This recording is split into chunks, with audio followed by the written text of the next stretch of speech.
नमस्कार, मी कीर्ती गायकवाड। स्वागत आहे आपलं आय न्यूज 28 मध्ये।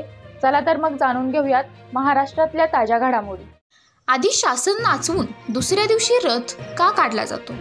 हल्ली प्रत्येक गावामध्ये गाव स्वरूपात यात्रा उत्सव सीझन चालू असून सांगली जिल्हा आटपाडी तालुक्यात खरसुंडी गावामध्ये चैत्र श्री सिद्धनाथ यात्रामध्ये खिलारी जनावरांची खरेदी विक्रीमध्ये लाखोंची उलाढाल झाली। 5/5/2024 रोजी सिद्धनाथाचे शासनकाठी मांड झाल्यावर दुसऱ्या दिवशी नाथबाबांचा रथ उत्सव संपन्न केला जातो। शासनकाठी संपल्यानंतर दुसऱ्या दिवशी का ओढला जातो रथ, यामागचे रहस्य ट्रस्ट अध्यक्ष चंद्रकांत पुजारी यांनी आमच्या प्रतिनिधींना सांगितले। इंडिया न्यूज 28 सांगली जिल्हा प्रतिनिधी दिलीप गायकवाड। श्री क्षेत्र खरसुंडी हे पुरातन मंदिर असून या मंदिरात श्री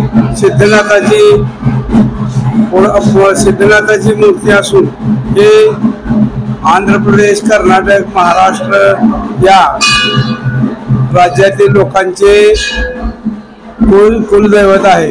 या कुलदैवता असल्यामुळे पुरातन मंदिर असल्यामुळे या पुरातन मंदिरात काही रथाचे अवशेष सापडले। त्या अवशेषावरून इथं रथ म्हणजे बगाट टाईप रथ, चाक्या असणाऱ्या बगाट टाईप रथ होता व तो रथ ओढण्याचा प्रघात होता। हे अनेक वर्षे रथ मोडल्यानंतर कुणीही तो तयार केला नाही। त्यानंतर ते ट्रस्टने, श्रीनाथ देव देवस्थान ट्रस्टने संकल्प सोडून हा चांदीचा रथ बनवण्यात आला। हा रथ ओढण्याचा प्रघात एवढ्या करताच म्हणजे केला आहे की परिवारांसह व कुटुंबासह आपली यात्रा पूर्ण व्हावी या उद्देशातून स्त्री व